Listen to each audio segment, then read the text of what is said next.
Top to bottom, Michigan is about excellence, is about greatness. Absolutely, go Blue. And I've got some breaking news for you. This just in. I've checked with my sources. And you have my pledge. And they say every store in Ann Arbor has sold out of khaki pants. Okay, not really. I will carry forward the tradition of excellence of the University of Michigan. And he was telling me stories of Fritz Chrysler and Tom Harmon and Julie Franks. They deserve credit. They played a very good football game. And the Wizards and fabulous stories. And I asked him about 20 minutes into the conversation, what did you take from Michigan? What did Michigan mean to you? It was not, my view of the first down was it was that short. And he said, people looked at me differently. I love coaching them, and that's going to continue. We're going to keep going on the same demanding, punishing path. Because I attended Michigan. Do you know coming in that they've never scored more than 50 in a game in this series? I believe I did, yes. I mean, I'll answer your question, not even insults. So. That was a headline. Give 180 points. They played really good. They played good.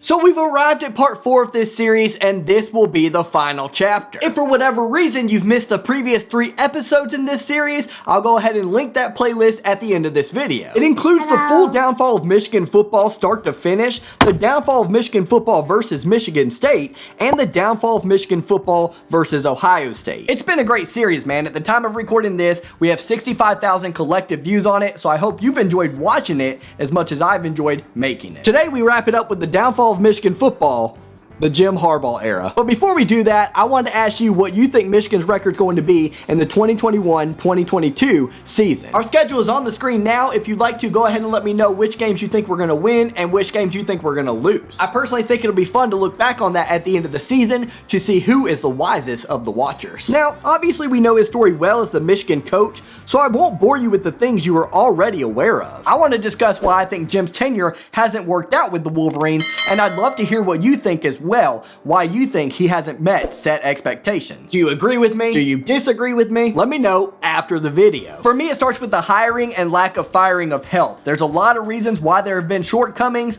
but that is number 1 on my list. Ever since the 2018 season, it was clear and apparent that Don Brown wasn't what he was proclaimed to be from the jump. We got so mesmerized in 2016 when the defense held Trace McSorley, Saquon Barkley and company to just 10 points in a 49-10 victory. That Penn State team went on a tear from there, made it to the Rose Bowl, and lost a close one to USC, of course. But when we played them, we won by that margin for a reason. The Nittany Lions at the end of the 2016 season were not the same team we had met in Ann Arbor in September. We beat number 8 Wisconsin 14-7. Always remember Jordan Lewis's immaculate interception. We won 78-0 over Rutgers, 59-3 over Maryland. You get the point. We eventually arrived in a number 2 versus number 3 battle against Ohio State, where the winner would play in the Big Ten championship game and a chance to make it to the playoffs. We limited the Buckeyes to just 17 points in regulation, but we came to find out that JT Barrett wasn't near as scary as we thought he was, and as a result, neither was our defense. In that game, Barrett went just 15 for 32 for 124 yards, 1 interception, and 0 touchdowns by air. He did have 30 carries for 125 yards and a touchdown on the ground, but I wouldn't call that detrimental to the result of the game, especially when you consider that the rest of his team combined for just 81 yards. Then in 2017, Barrett went just 3 for 8 for 30 yards and 1 touchdown by air, and 15 attempts for 67 yards and 1 touchdown by ground. Dwayne Haskins came in for relief of Barrett after his injury and went 6 for 7 for 94 yards and carried the ball 3 times for 24 yards. Basically, he saved Ohio State that day. I actually went to that game. That was my first and only Michigan-Ohio State experience live and in color. Probably wouldn't have bought the tickets at the beginning of the season had I known John O'Korn was going to be the starter. So what is the point in all of these numbers and all of these results and facts? It's that the offenses in the Big Ten since 2016 have progressed and gotten better over time, while Michigan has gone in the exact opposite direction on the defensive side of the ball. While it would be fair for one to argue that the recruited talent for Michigan has dwindled ever so slightly over time, it wouldn't be enough to explain the amount of points that we've been giving up to Penn State, Michigan State, Indiana, Wisconsin, and Ohio Ohio State, with a stressed emphasis on the latter two teams. The fact is that Don Brown should have been out the door years ago, and it's on Jim Harbaugh for not showing him where that exit was way sooner than what he did. While I won't go as in depth for the offensive side of the ball, it's very true there as well. I hate to admit it because I liked the hire at the time, but college football nerds were right when they said this. The best thing that Harbaugh can do for this program is to hire a real offensive coordinator, take a step back, and get his hand out of the cookie jar. What does he do? He goes out and hires an up-and-comer, a great recruiter, but he hires a guy who's never called plays before. Now, I have a big critique here, and I know Michigan fans are really excited about Gaddis, and I'm not trying to rain on that parade because that's part of the unknown. We don't know if he's going to be great or not. My critique is that you're Michigan. You're Michigan coming off of a 10-win season. You don't need to reach for a question mark or an unknown. You need to go out and get, an elite offensive coordinator. To their point, Josh Gaddis has absolutely proven that he wasn't experienced or prepared enough for the job. We're now 2 seasons into Speed and Space, and I don't know about you guys, but I ain't seen speed. And I ain't seen space. Speed is on the team. It's just not being displayed or showcased. He simply wasn't the man for the job, and we don't need another year to show us that. But Jim is too loyal, man. There's a lot of aspects in life where loyalty is an excellent thing, maybe even one of the best things, but coaching at the collegiate and professional level is not one of those aspects. It could cost you fan support and ultimately your job. The second biggest reason for Jim's lack of success at Michigan, in my opinion, is the handcuffs that were put on him. And this is where you will see me defend the man. Because when he came to Michigan, he was eccentric, fiery, had a huge personality. A little bit weird too. Sure, playing football shirtless and spending the night at Quinn Nordin's house didn't really help matters, but I'll tell you what, I'd take that Jim Harbaugh back in a heartbeat. That Jim Harbaugh could recruit. That Jim Harbaugh could get the ball moving.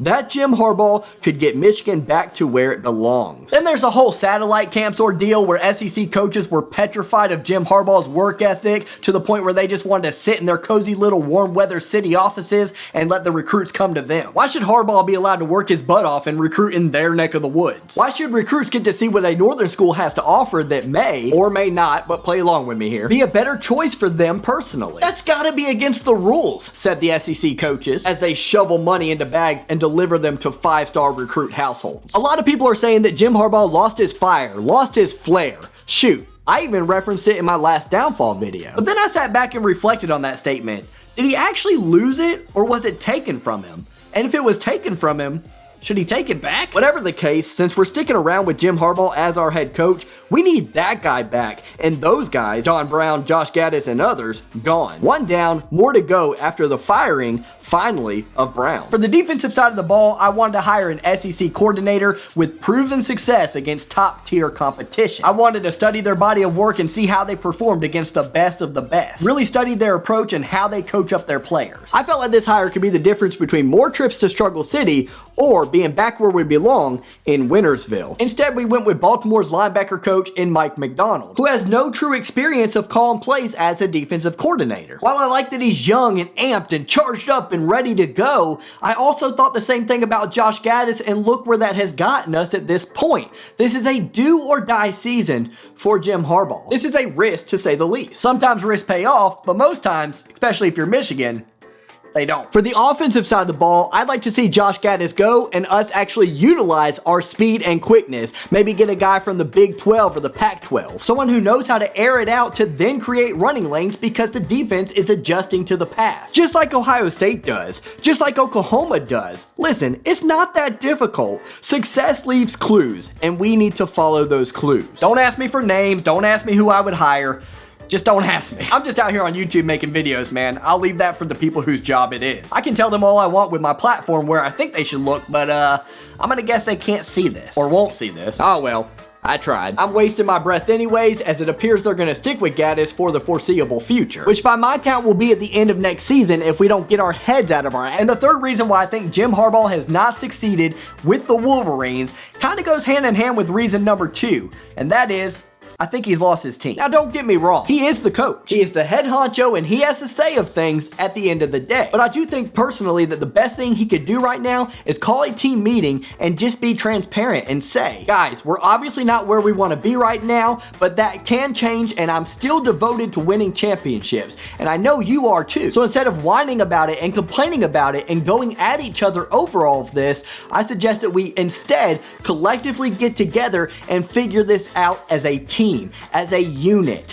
100 plus heads are better than one. He needs to slap the pads of his quarterback more. He needs to pump up the squad. He needs to inject anything and everything he learned from Bo in how to run and manage a team. Answer me a question below. Do you guys believe Dabo Swinney is a good X's and O's coach? If you're like me, your answer is no. I'll say it again. I live 11 minutes from Clemson University, not 5. That's an inside joke. But the point is, I live close to where the Tigers play, and bruh, they were after Dabo's throat early on. They wanted him out of there before he could really get the wheels turning. So what did he do from then until now to make everybody do a complete 180? He hired the right guys, legitimate X's and O's guys, and he managed them and all the talent around them. While it'd be nice to have the ethical version of Urban Meyer, hint, that doesn't exist. To have that kind of X's and O's knowledge and pretty dang good management, I'd settle for just the latter. I'll be the first to tell you that I think Jim Harbaugh staying at Michigan will turn out poorly for us. That's my honest opinion at the moment. But I'll also be the first to admit if I'm wrong, gladly if I am. And yes, I hope I am. Because rooting for a champion is much more important to me than a comment on YouTube saying, bro, you nailed it. I love you guys and I appreciate your support, but I'd rather be a wrong winner than a right loser. Oh, and if you guys could like this video if you liked it, that way YouTube could push it out, that'd be awesome. Go Blue, and thanks guys.